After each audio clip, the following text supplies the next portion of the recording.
Hello.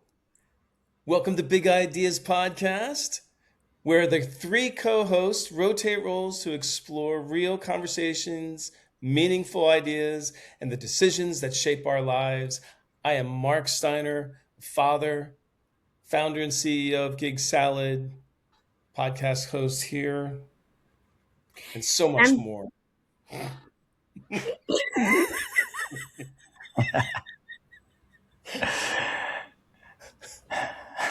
This is go.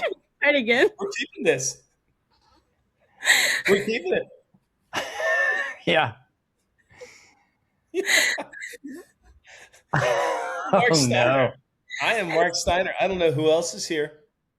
I'm Jessica Broadway. I'm a mom, coach, author, and speaker, and I specialize in working with people that are navigating seasons of change. I'm Justin Gabassi, a human optimization coach, professional touring musician, and I'm currently traveling the world to study how health, culture, and human connection intersect across different societies. And I am also a host on Big Ideas. Dun dun dun. Dun, dun, dun. Da-da-da. Hey, Go ahead. well, we gotta do we gotta do some POVs, right? Because that's what we do. You got it. You got it, brother. Mark, go ahead. You kick it off, man. I'm in Springfield, Missouri. It's a little drizzly today, but it's Friday. I'm so happy we're doing episode 15. Jessica, You know what? can you I've had a bit of riff a little bit? Morning, yeah. I've had a little spicy morning. Started with every morning seems its own like creative chaos in our house. And when I say chaos, I don't mean like the house is on fire. I just mean there's a lot going on. And so this morning I took one kiddo to school in my pajamas because he fell asleep and then I wasn't paying attention to the time. So ran him in my slippers to school, come back. On the way back, I get pulled over because apparently I'm able to solve massive world problems, but I can't renew my tags. Apparently that's above my skill set this month. Dang. So she was super kind, love it, sent me on my way. I get home just in time to realize that the things I had assigned for the other kiddo to do while I was gone were not done. So pack a lunch real quick, run in there. Hey, dude, we got to get going. And I don't know what's in the air, but it seems like the people on neurodivergent spectrum are all feeling a little, spicy this week. And so he had a little meltdown over the fact that everyone else has had free 7 Brew this week except for him. And I guess it's a thing now because we've got one opening and all the kids What's have been 7 getting, Brew? It's a coffee shop here and they're opening one in Nixa. So everybody has been talking about free 7 Brew drinks all week and he hasn't had his yet. And it's Fun Friday. And on Fun Fridays, mom does treat day after school, but he wants it before school and his shoes don't get tied the right way and socks are uncomfortable today. And so I'm like, I hear you, but I don't think I can do this. I got pulled over. I'm running late. Well, why did you get pulled over? Weren't you prepared for renewing your tags? And I was just like, zing. Yeah, I should have been prepared. You're right, but I wasn't. And now we're late and we got to go. So I'm trying to be good mom, running through the line. It's wrapped through 2 neighborhoods. The line is so long. So we get trapped in that line. I'm like, we can't do this. U-turn, out we go, back to school, run in to sign them in. And they just look at me at this point like, hi, welcome to school. And so then I just did, little skid marks to get in here and sign on with you guys. So Wow. I did not walk into my house at 8:50 dressed like this. I had set my curling iron on and I did a little quick makeup and hair hat and jumped on here. 3-minute makeup look today. So it's a cool look. It's you look great. Yeah, it looks almost has like a J-Lo, like some kind of like fly J-Lo like vibe going on. Yep. Yes. Yeah, you got it going, well, girl. And then I have a retreat and this tonight that I'm leaving town for. So I'm just trying to juggle the mental load. And I know that was a long POV, but I also think that's part of what people need to know is that it's not just hi, I'm going to show up for a podcast today. Sometimes there's a lot of things that you have to decide how you're going to show up. What are you going to let it steal your day? Are you going to reclaim every minute and reset and keep going? So there was a lot of, okay, I'm just gonna take it's a new minute, new day, new me, new minute. Let's choose different, so I'm Wow. excited to be here. I feel like I really accomplished a lot between 6 a.m. and 9 a.m. So thanks. Just a Cheers. smidge. Yeah, you did. That's like a full day. And Man, well, so Seven Brew they're giving away free coffees, or you're giving away free coffees? No, Seven Brew this week is giving away free drinks, a drink a day, like some theme every Wow. day, to try their drinks, and it is insane. Well, then wow. this is a shout out to my friend Mike Kehoe, who runs Seven Brew. He's president of the joint. Yeah, Nice. baby. Nice. Can you let me Nice. skip the line on my way to schools in the morning? Mike, we'll get back to you. I'm just gonna Yeah. pass. Make sure we send him the podcast. Right. Well, I'm Justin Gabasi here in Thailand. I've been here for a little while. I'm going to be here a little longer because this place is great. It's people are really friendly. The food is wonderful. And I'm hearing from people coming in and leaving that because of the current conflict, I don't know where else is really smart to go. I can't really go back via like Bangkok and Europe. So I may be headed back the other direction when I come back to the U.S. A lot of people, lots of crazy stories from people from Israel and Dubai, and it's I don't know what all's being put in the news, but it's pretty rough situation for some people. So I feel very blessed to be here, safe for now, and that kind of thing. So that's what's up with me. And today's topic. I feel like I was just majorly in the hot seat. I'm still having a vulnerability hangover from our last episode, and I feel like this is just going to exacerbate that because today's topic is on ghosting. And this is something I wanted to cover because this is something that's happened to me a lot over the last, for sure, year, and also different points in my life. And I'm curious to get both of your perspectives. Jessica, I hope you can weigh in and help me understand the psychology behind it because I don't understand what's going on here. So, it's like, I guess to kick it off with, what is ghosting, right? If we're going to slap a definition on it. Yeah. And maybe you guys can help me with this too, but it's just basically sudden disappearance without communication. And there's, 60 to 80% of people report being ghosted at least once. 50 to 70% admit they've ghosted someone themselves. Men slightly more than women, although women tend to do it more early in the interaction, whether it's professional or personal. I guess men are a little later on the deal, but I want to understand what's happening here and how can we turn the ship around, because it's not fun to be on the receiving end of this deal. Well, I confess, I've definitely ghosted someone before. Really? That surprises me, actually. But do you have a good reason though, or? Well, okay. I hope So let's just dive into the definition of ghosting.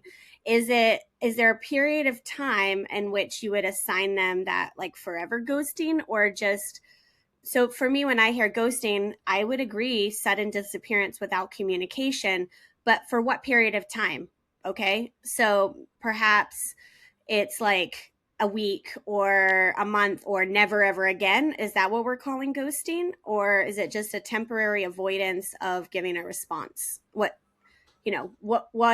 There's two different ways I look at it, the duality of it. I would say that I was more on the other side where for me, it was about avoiding a uncomfortable conversation that needed to be had. And I needed time to gather my thoughts, hoping they would forget. I actually just did it the other day unintentionally. I opened my text message to respond to someone about a coffee date, went into my calendar and forgot to go back. And it was like, I realized that a week had gone by and I had not responded. So I think there's some unintentional, then there's the avoidance side, and then there's the plain out, like totally being rude. I don't even want to talk to you again, block your number, peace out. So that's kind of my initial thoughts or reactions to what you had to say. And I would say women probably do it more because they have a lower tolerance for assertiveness. Like they might feel more vulnerable saying no to something, not as empowered as men do to say, get out my way. I would agree. Probably women do it more than men do. Well, let me ask, first off, how long does it take you to figure out whether you want to have a crucial conversation or not? Is it Yeah. 24 hours or 2 months? Yeah. Well, my immaturity, I definitely think that I was more avoidant in my maturity and developing a vocabulary for having harder conversations. I can just say no. And I'm reminded of that Bible verse that says, let your yes be yes and your no be no. And you don't really have to defend yourself or explain yourself. You can just say no, thank you, or no is a full sentence. But that entrapment or feeling like we owe people an explanation or we have to defend ourselves can lead to more avoidant behavior. So for me, I have gotten better at closing the gap. So responding immediately, saying, I have things I would like to say. I'm not ready to say them yet. I'll circle back with you, and try to give some sort of a framework for that so that there just is an abandonment of the conversation. But I definitely didn't have, when I didn't have tools for that, I didn't know what else to do. So I did just ignore the message and hope I figured out how to do it. It was kind of messy, honestly.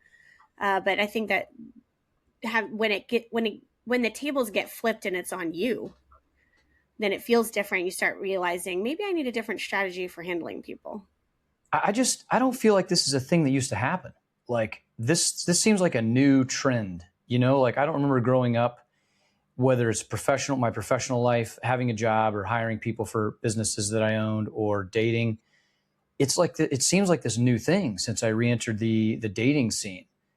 Am I wrong about this? Has this been going on for a long time? I just feel like people are losing their manners. You know what I mean? Are you talking about like in the days of modern technology, like since smartphones and texting and stuff, or? Yeah, it seems like I've really noticed an uptick in this, like over the last certainly 5 years, maybe 10. And now, now it's like at the peak, right? And now it's just like acceptable, I guess. And what do you guys? Well, if I don't respond to somebody in 24 to 48 hours, that is often I'm just busy. That's not ghosting. It's like maybe I thought I did, or I was going to get to it, but I couldn't. And with most of my friends and folks, it's okay. That would be okay with just about anybody except for Carrie. And there's just certain people that you got to kind of get back to within half a day. I mean, Carrie's at work, I'm at work. We understand that we're not going to be able to always respond right away. My children even are in the sphere of, they're adults. They got their things going on. I got my things going on. So I'm not glued to the phone and making sure that everybody's okay all the time. So I think there's a fine line between even a week later, like in the case with that you're talking about, Jessica, like either I thought I responded or I just didn't, and it was a mistake. That's not ghosting. But Right. if I've decided, and I have, that I'm done communicating, but I haven't done that without trying to find a resolution first. I've tried to have the crucial conversation of, I'm either tired of how this is going, you've hurt my feelings, you keep hurting my feelings, something, those sorts of things. Like, I just don't want to bother with you anymore. You're too this, you're too that, and then there might come a time where it's like, yeah, I'm just not responding anymore because you're not hearing me. But I try to get resolution and closure first.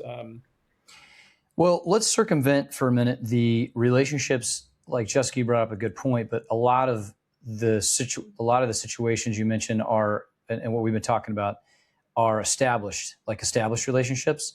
I think what I'm most interested in figuring out solving the riddle to are new interactions, be it professional or be it romantic.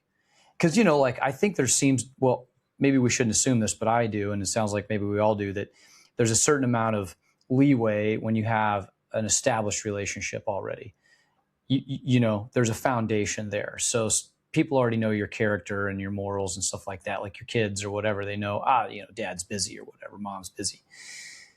I think and that's fine. Like I have a lot of patience for that. I think where it's frustrating for me is when you're just establishing the relationship, again, professionally or personally, and what's the rule book on there? Can we come up with one if one doesn't exist?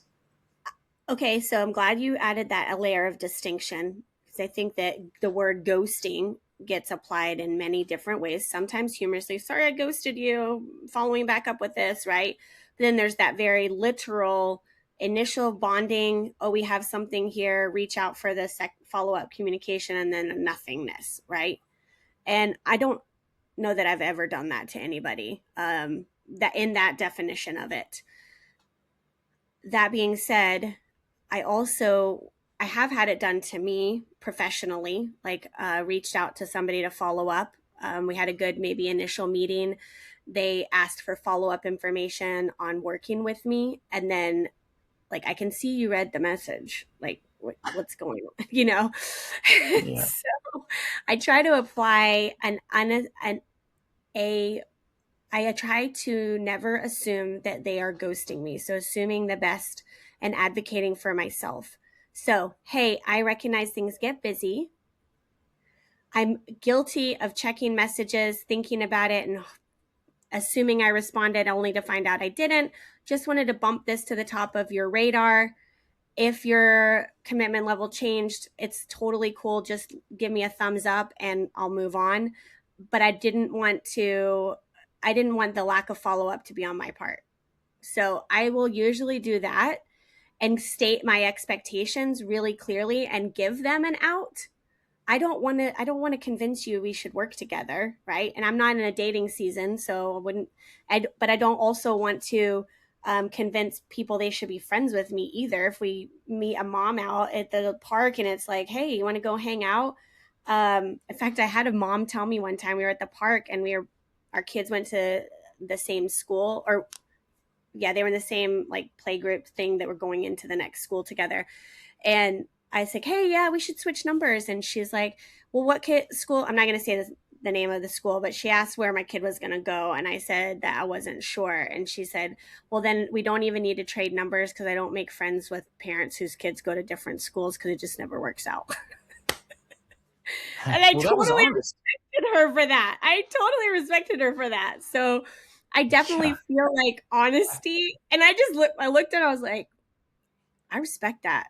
Thank you for the honesty. Like, it would have been weird if we're like faking being friends, and she's really not that into me. So honesty. Go ahead. No, honesty, and then setting the expectation. After that, I feel like you're clean to go like this, but that's just my take on it. Justin, Mark, why don't you tell us precisely what happened? I'd like to know what these ghosting situations are. Oh, yeah. Which time, bro? I mean, I started to count these up. I counted up. I've been single this last year, at least, and like totally single. And I won't go into too much detail. I know what our next topic is going to be: the difference between single and kind of single, or totally single. Work backwards. You said you got ghosted this week, and then you got ghosted the week before. So tell us. Yeah. Okay. Well, do you want numbers, or do you just want me to start with these two instances? Circumstances. Yeah. Okay. Here's what happens. This is a common occurrence, right? So I meet a girl. We we hit it off, have great conversation. Maybe we go out, do something, connect in some way. In several of these instances, the girl initiates. I have to, quick disclaimer, Jessica, when you said, especially lately, when you said, I think it was in the last podcast, you said your son goes, "Are you trying too hard, bro?" or something like that. But like trying to like super chill out and let the situation come to me instead of me just like, I had this old school methodology where I feel like the guy is the pursuer and makes the call and makes the move and opens the door and does the gentlemanly thing. But I think there's a balance. And so I'm trying to, but anyway, so what happens is whether I lay back or I don't lay back, meaning if I don't lay back, I initiate, hey, let's exchange numbers or Instagrams or whatever. But even in the instances where I lay back and the girl's like, hey, can I get your Instagram? Can I get your WhatsApp? In some cases, both. And then in some cases, text me right then and there. Hey, had a great time. Let's catch up, let's catch up soon. Or you might even put like a date on it, like call me in a couple of days or call me tomorrow or whatever. And then I do that. And then ghost. Go ahead. Is there alcohol involved during the exchange or request for exchange? Sometimes yes, sometimes no. Does it seem to affect, okay, so in both situations, there was one with alcohol, one without, and they still resulted in ghosting? Yeah. Because I know sometimes you have a drink and you're like, yeah, I'm totally into you. And then you wake up the next morning and you're like, yeah, maybe not. Yeah. So I was just wondering if that had a factor, if that played a factor in it, which I'm a big proponent of. First dates should never include alcohol because then you're connecting and bonding to an alternate version of yourself anyway. So I don't think you should date somebody and have drinks together personally. Because it creates a false perception of what you're actually experiencing, and you don't really know if you are attracted to each other or just feeling a little liberated because of the booze. So, yeah, that's great points. You've mentioned that a while back, and since you mentioned that, I try to be a lot more mindful of that too, so you can really get a good beat on the situation. But I'm perplexed. Well, so couple things there. You exchanged. It's one thing to exchange contact information. It's another thing to exchange socials because you're opening yourself up to further scrutiny, right, of being able to be observed and in a way that whatever wasn't covered during your time together, that person is now able to go in and look at a certain amount of history. If you gave them access to your Facebook, your Instagram, they start looking around and anything could be like, if every Instagram photos with you with a different girl, it'd be like, okay, guy's a playa. I don't want to be just another, I'm done, or, however far they go back and they just, decide I'm not, I don't, I don't want to pursue this anymore. And I have, my first reaction to all this is, do we have an obligation to do or say anything more? Like, if it was, unless there was some definitive, I will be in touch, or we're going to get together again, or anything like that. Like, if it was, hey, I had a nice time, or this was a good time, or hey, this was a time, and you part ways. After that, I think it's up to, both of you to decide, do you want to go again? And if one chooses to just not, I think in this day and age, it's just kind of it's different. I think people, it's either too busy, or that was a thing and it's not a thing anymore. So in your case, in these last two dates that you had, did you have an impression that it went really well and that you at least in particular were interested in doing it again? Is that what happened? Well, you for sure. And to speak to your point, like in many of these instances, there was already a set plan, like especially after some communication, like what are we going to do? Here's what we're going to do. Here's the day we're going to do it. Here's the time we're going to do it. Here's where we're going. And then I don't know. I feel like I confirm. So I'm like, hey, I'll pick you up at this time or whatever the case might be. Plans in motion. In some cases, these have been people that I've known for a couple of cases, people I've known for quite a long time, mutual friend groups, all that stuff. And then there's just like, and then there's nothing. So then you're like, oh, well. Yeah. Well, that's the ones that are, less connected, and it's kind of like, maybe we'll see each other, maybe we won't, even though we exchange contacts. I'm like, that's a crapshoot, right? But these other ones are where I'm confused. It's like, hey, don't express interest and set the plan and like make me waste my time and energy to set the plan and then ghost. Like that's just rude. You know what I mean? I'm curious, do you follow up with a set? Do you ever follow up, or what is the follow-up process after you've identified that there's potential ghosting happening? Well, my follow-up process is once I try to confirm the plan or the pickup or whatever, and then there's a ghost. Then there's a ghost, then I'll wait. I just wait, and then maybe I follow up, but oftentimes I don't, because I'm like, well, that was enough of a sign. Like here's your sign, right? So, sometimes there's no closure. No follow up to that. Like you reach out, you didn't hear anything back. Within 24 hours, you're not going back and saying, oh, hey, just, you okay? Not usually, no, actually, because I'm just like, I'm like offended. I'm like, wow. I mean, because I already kind of did that in a way to like try to confirm the plan, and then there was no response. So like, what am I supposed to try to confirm again or something? You know what I mean? Like check on the person again. I would not say confirming again, but offering clarity. Right. And I would absolutely be following up within 24 hours saying, hey, did I read something wrong? I thought we connected and we had a plan. Right. Could you confirm you're okay? No further strings necessary. No further commitment necessary. Just, could you give me a thumbs up that you're okay? This seems out of character for you. Giving them the opportunity to say, yes, I changed my mind.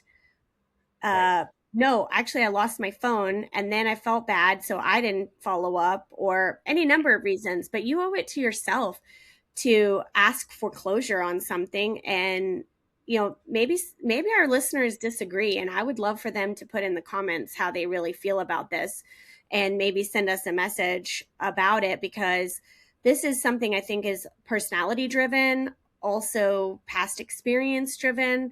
Do you have abandonment issues? Like what's going on? Sometimes it's assertiveness. Sometimes it's not feeling like you can change your mind, not having permission to change your mind. So you just become avoidant. There's a lot of things that goes into that. But as someone who wants to contribute better to the world or make the world better and to teach people, there's an old saying that says, how other people see you treat yourself is how they learn to treat you. Mm-hmm. Mm-hmm. And so when you offer that follow-up and you say, hey, are you okay? That's modeling how you treat yourself, which is you don't leave things to just flitter off into oblivion. You confront things and you're assertive with them. But, maybe, I don't know, the food for thought there. What do you guys think? I've asked questions of other male and female friends that are in dating as well to get both perspectives. And I think part of it is that, like, that's a great point. And that's something that would just be part and parcel to what I would do. Just because I'm a communicator, I am trying to be an example of good communication and how you treat people, or how I think people should be treated, which is just with manners and consideration. But that can actually come across, supposedly, like the follow-up like that could come across like, oh my gosh, this guy is crazy. Like, what's this guy hitting me up again? Or And So then very, you'd be in the exact same spot you're in, except you'd know that you had made a complete exit from the relationship and done everything that you're supposed to do to tidy up on your end. yeah, Yeah, no that's follow, good. no follow up after a follow up. It says to me that one, you're easily offended, and you're not giving the benefit of the doubt. For agreements, you want to give an assumption, you want to, not assume the worst, those sorts of things. But yeah, I think if in the in the spirit of chivalry, or you know, being a gentleman, all the things that you noted, that how you like to approach a date.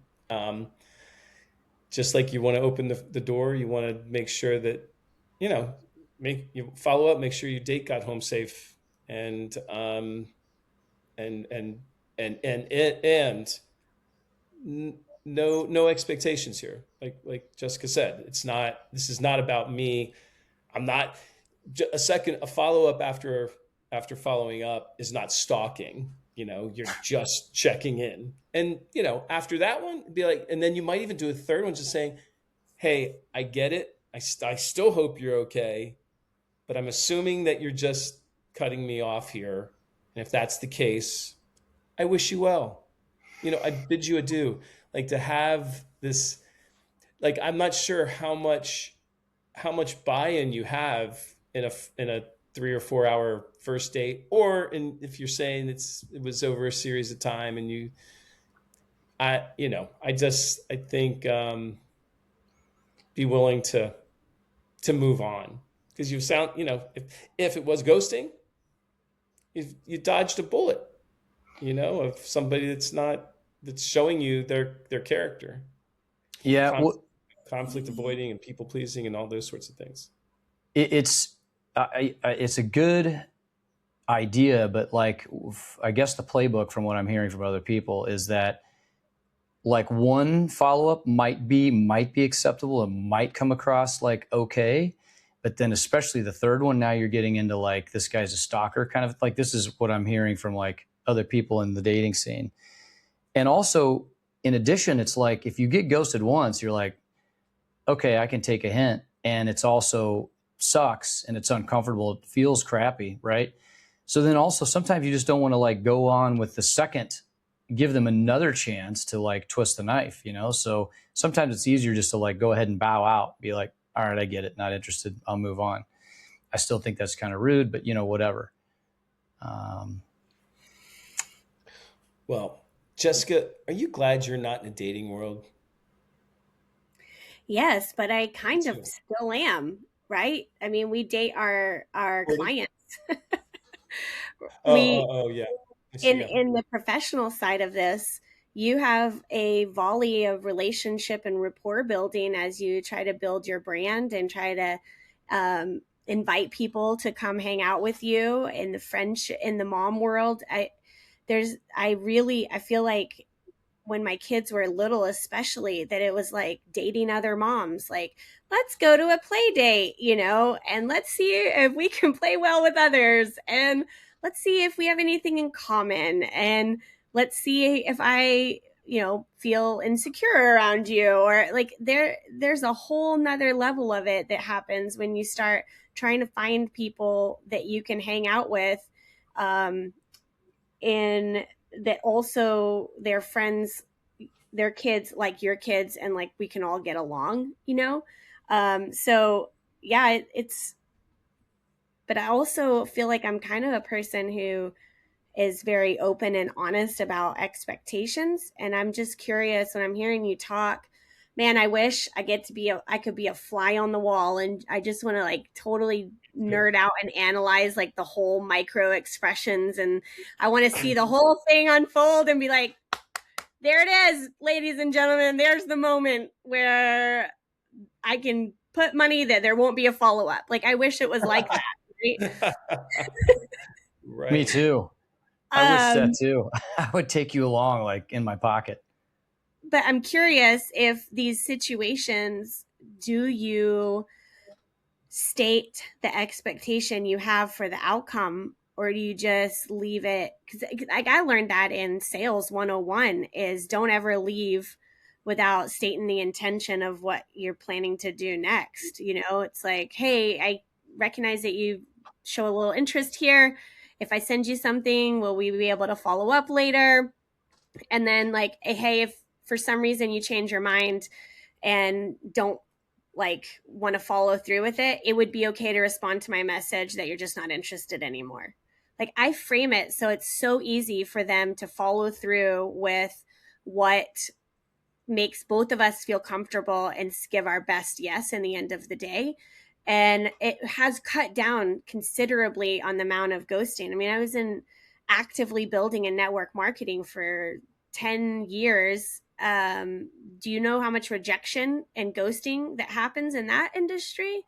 And there's no romantic attachment involved, right? So I understand and I recognize the intense emotional roller coaster that it is, but the better you get at framing the expectation of what you hope is going to come out of this, and the more clear you are, the less that ghosting thing and the uncertainty of whether or not they can communicate themselves or what to do next, it seemed to go down considerably for me when I said, like, let's just be clear. Like, the whole goal is that I would sign you up when I call. Like, I'm not here to just or answer your questions, one of the two. And if when I call, if you've changed your mind, it would be okay for you to say, hey, I thought about this. It's not really my jam. I mean, I'd like to get into the professional side too, because I used to be direct, like much more direct. And I'm telling you now, in this time on the planet, in dating at least, that conversation is like, for you to have, for a person to have success at that kind of transparency takes two very, very mature, forthcoming people. And that's super rare. So in the vast majority of cases, especially even if things are going in the right direction, that can seem, according to feedback I get from other people dating, that comes across quite strong and can like scare people off. Like, whoa, we're just getting to know each other and you're trying to, this and that. I mean, in the same way, professional, and Mark, I'd like you to speak to this a little bit too. Like, once upon a time, right? You set the expectation with an employee that's put in an application. And now it seems that like people still just ghost professionally as well, right? The expectation is there that you're going to come in for a follow-up interview and blah, blah, blah, blah. And I guess what I'm trying to get at is like the whole topic, like what is happening with the human psyche that's making it okay to, and even in some cases, diminish that open communication, or like paint it with a brush that it's like a little over the top, right? When it used to be commonplace 10, 15 years ago. I mean, I used to call girls and have to talk to their dad and get through and set it all up that way. And all the expectations were laid out, everything to the T. So maybe I'm too old school, I don't know. But all of it on the professional side, the personal side, it's driving me nuts. I'm just trying to figure it out. I wonder, in your case, if maybe, just maybe, and without being the fly on the wall, are you leaving enough room to allow the lady to perhaps need to lean in a little more or be a little more the aggressor, like you said, like if it's a case where you are the one who's sort of leading the way, does that, yeah, I'm not saying play coy or indifferent, but there's something in there where you could just be like, kind of leave it up to them as well. And I don't think that's making you less a gentleman by not being the This is a great point, Mark. And in some camps, you have, and there's a really there's a really confusing. This is a confusing time in the sense that there's a debate about what a man being is masculine, or how maybe a man should carry himself in dating, where some women would really appreciate and actually get offended if there's not. And even cultures, like there's specific cultures that expect the man to make the move, to pursue and be detailed with that. And if you don't do that in some cases, you lose. If you do that in other cases, you come across too strong if you don't allow enough space. And within the first handful of interactions, it's really hard to figure out, what that is. So it's like, to answer the question, it's a constant, it's constant trying to feel that out, and also trying to be in my authenticity of wanting to be, to lead, but also give space for attraction. Right. Well, that's, I guess, whether culture to culture, uh, man, woman, there's so many different types. It's hard, I wouldn't stereotype an entire culture and say every woman in Spain, for example, acts or wants a certain thing, has a certain expectation in a man. I think it comes down to what kind of what kind of woman is it that you're interested in, and what kind of man do you want to be, and start there, and if it's not jiving, let it go. Like, if you're being the man you want to be, and that's not being received by the woman, even if you thought you knew who she was, or what she needed or wanted, I would just try less hard to determine what you think a woman wants or doesn't want, and you just be yourself and let the woman follow you. You know, this follow your. feels like it's getting to be more of like a dating advisory panel, and I'm really trying to get the understanding of why people seem to be doing this more than ever, like both professionally, I would like to, I want to find out from you, Mark, too, like on running this Fortune 500 company, are you seeing this like on the professional side? I want to psychoanalyze this from like a full circle thing, not just obviously dating and romance, but trying to just understand the human psychology behind why this is seemingly to be more acceptable. You know Yeah, what I mean? I see. Yeah, yes. It did take a turn, didn't it? That's I okay. think ghosting is, from yes, from that standpoint, we have gotten ghosted. We have set up interviews and had no call, no show, no call, no nothing. And I don't know if it's generational or not. Um, it does seem like the younger people aren't understanding what it takes, or what an employer may be looking for ultimately.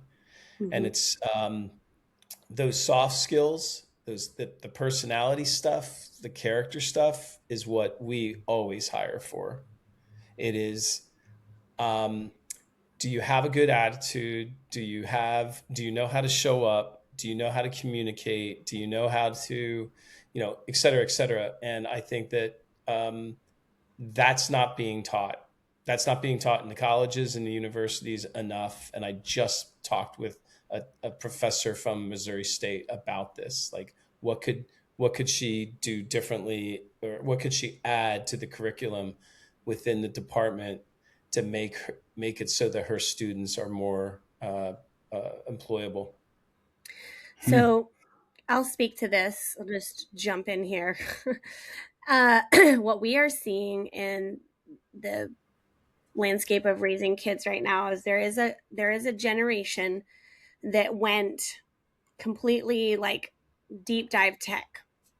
And so there was like coding, a lot of screen time, a lot of things like that. And we saw a receding level of soft skill development because we were just focused on I can write code. I don't need to know how to talk to people, right? And then the trades started suffering, the trade industries, and we started seeing that. So I know from an education standpoint, there's a huge push in the K-12 space to boost soft skills, to work with kids on that. We have great programs like DECA, FFA, LA. Sorry, I totally botched that acronym, but the Future Farmers of America. They do a lot of public speaking, a lot JROTC programs, work on leadership and how to communicate and advocate for yourself. As a parent, one thing I would tell parents, if you have young children under the age of 7 right now, the very early stages of advocating for yourself and working through discomfort and growing your capacity for sitting in discomfort is letting your kids order at a restaurant. Just let them order. And then if the framing of, if you need support, it's okay to ask for it. But don't order for them because they're taking too long or the waitress has to stand there. Let them feel the discomfort of trying to make a decision on the spot, and then to ask for help if they need it. And it's okay for them to even point. We've always done that with our kids, and we see it pay off later as it helps with decision making under pressure. It helps with communicating what you need and what you want. Sometimes they've ordered things and they come back and they get the wrong thing because they didn't clearly communicate. So we have to have a conversation of, no, this is what he said, and we have to help. But that's all part of the process of learning how to advocate for yourself. And we're seeing because of the increasing in technology and ease and convenience, we're seeing that people's capacity for discomfort is shrinking quite a bit, right? So we can now have washing machines. We don't have to hand wash dishes. We have washing machines for our clothes, so we're not washing them in a bucket and line drying them, right? All of these things that used to grow our hard work and attaboy, attagirl kind of drive, right, are all being collapsed with convenience, modern conveniences, which then reduces our ability to sit with discomfort and what's the word I'm looking for? Where we become more avoidant of uncomfortable moments, conflict, right? And your brain and your nervous system doesn't understand the difference between having to methodically wash the dishes and sit with the dislike of washing dishes versus I have to have a hard conversation and I don't like it. It just registers, I don't want to do that, so I will avoid that, right? So and then you got the whole social media and the dopamine hits and the easy button that gets hit to feel good. So why would people want to feel uncomfortable?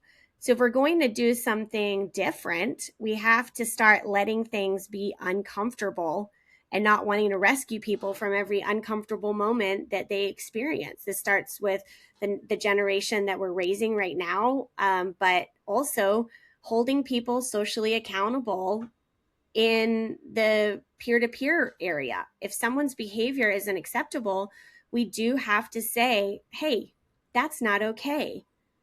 And to be very personal and very vulnerable right now, I know I've been talking for a few minutes, but I believe in being so 100% you that everybody knows that you're not for them if you're not for them.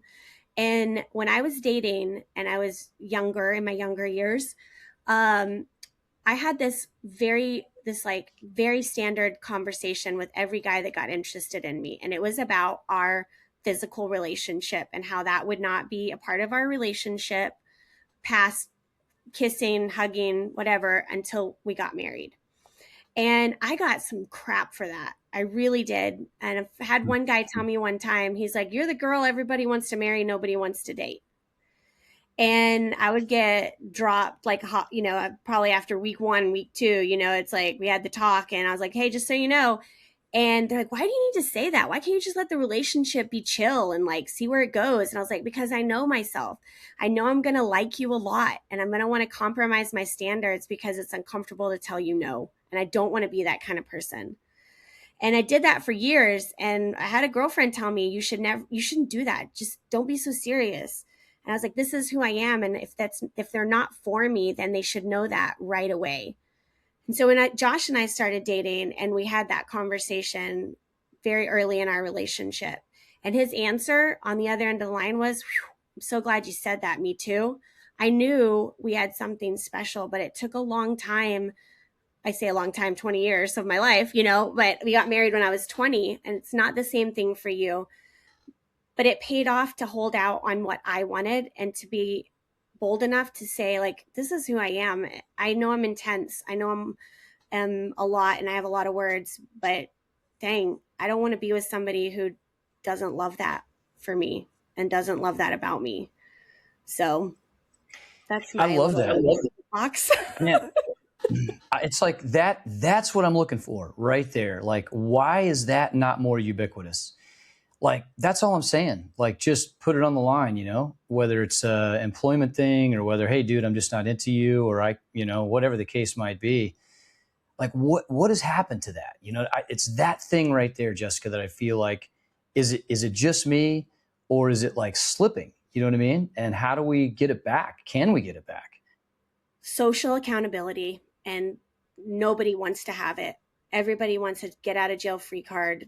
And if we're going to do something about it, it starts with, following up with people and saying, hey, I'm going to hold you accountable to giving me an answer, whether it sounds like you're a stalker or not. You're letting people get out of jail free, and you're letting them continue the bad behavior without holding them accountable for it. Oh, man. Now I'm going to be like the ghosting police. They're going to be like, oh, there's that guy. I saw his podcast. Don't talk to that dude. He's the ghosting police. I mean, I hold people accountable professionally. If they don't respond, I say, hey, did something change on your end? As a professional courtesy, just let me know. I don't think that is inappropriate at all. Mark, I can see your wheels turning, brother. Jump in here. Oh, I got nothing. Okay. You guys, it's good. I think we covered it. I don't know. Is there anything more about ghosting we need to talk about? I don't think so. I guess I was just hoping, like, if we could give something to people to, there's a few other things like we didn't mention, like which personality styles, and this is a deep rabbit hole we don't have time for, but like which personality types tend to be or more or less prone, like avoidant, anxious, secure, like some of those. But I mean, my goal out here is just to help improve communication, right? And there's enough hurt going on, like in the world, like, again, personally, professionally, stuff like that. So how do we mitigate it? And I just feel like this is a big piece of the puzzle, both on, again, the romance side, the professional side. Is there any, like, either one of you have any mic drop takeaways that, Jessica, you kind of just did? If somebody's like, you know what, I kind of ghost, I kind of feel bad about it. What do we do to kind of turn the ship around a little bit? Maybe be a little kinder and more authentic to each other. I think that's it. Honesty, integrity, forthrightness.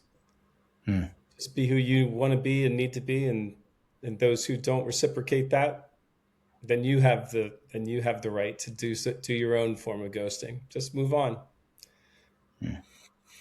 And Mark really said it perfectly, I think, earlier when he just said, do you even know what kind of man you want to be? And there's a loss of identity at the core. I don't think anybody really knows who they are. I run into that often, is that they don't feel like they have either permission to be who they want to be, or they're still defining themselves by the things they've overcome, which is not the same thing as knowing who you are and what you stand for and what you want to be known for. And if you don't know the answers to those questions, you ought to be spending a lot of time doing the lonely internal work before you start trying to do the courageous coupling adventure out in the world. Because I've said this before, if you want to have an A+ marriage, you can't have two C+ people trying to compete for it. So, you're going to have to take it to the internal work first. If you do that professionally, why is it? Be curious. I notice that I don't respond to people when they ask me for an answer on a sale. I wonder what that's about. Am I afraid of saying no to people? Maybe that's some internal work I got to do. Do I do that with other people? Just ask yourself. Be self-reflective and hold yourself accountable to being better than you were yesterday. Awesome. Thank you guys for taking that wild ride with me.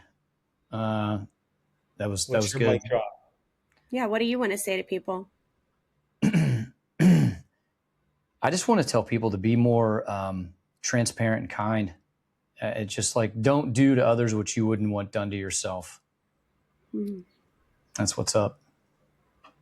Well, that's it then. And I'll work on it too. That's Okay. it. Well, all right. Thanks for listening to Big Ideas, a podcast about people, perspectives, and the ideas that shape who we're becoming. If this episode sparked something for you, stay curious, and we'll see you next time.